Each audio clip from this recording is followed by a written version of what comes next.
Former President Donald J. Trump recently made a return to the familiar surroundings of the Oval Office. In a wide-ranging address, he touched upon a variety of topics, both foreign and domestic. His remarks offered a glimpse into his vision for the future of the United States, one shaped by his signature brand of economic nationalism and a focus on putting America first. This essay explores the key themes of his address, shedding light on his perspectives on trade, international relations, and domestic policy. Trump's return to the Oval Office was a significant event. It underscored his continued influence on American politics and his ability to command media attention.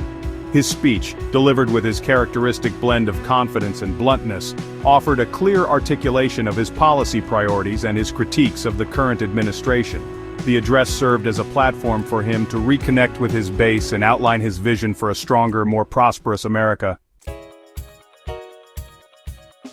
A cornerstone of Trump's economic policy has always been his focus on renegotiating trade deals to favor American businesses and workers. In his address, he doubled down on this commitment, highlighting his administration's efforts to revise the United States-Mexico-Canada Agreement, or USMCA. He claimed that these modifications would protect American jobs and ensure fairer trading practices among the three North American nations.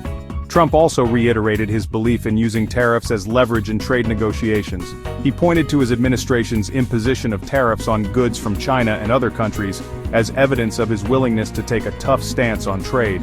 He argued that these tariffs were necessary to protect American industries from unfair competition and to force other countries to the negotiating table.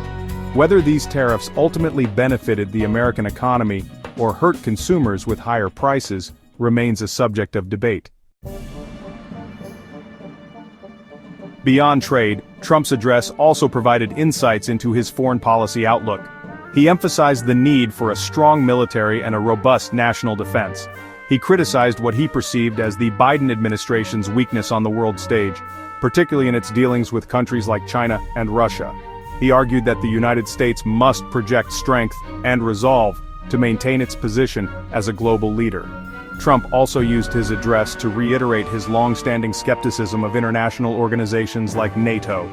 He argued that these organizations often place unfair burdens on the United States and that other member countries need to contribute more to their own defense. This stance, while controversial, reflects Trump's deeply held belief that the United States should prioritize its own interests above all else in its dealings with the rest of the world. On the domestic front, Trump outlined a number of policy priorities, including reducing government spending combating crime and reforming the education system. He called for a reduction in the size and scope of the federal government, arguing that such a move would unleash economic growth and reduce the burden on taxpayers. Trump also addressed the issue of crime, calling for tougher law enforcement measures and stricter penalties for criminals.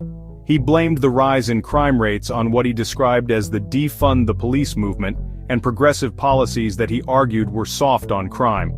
In the realm of education, Trump advocated for school choice and a greater emphasis on vocational training.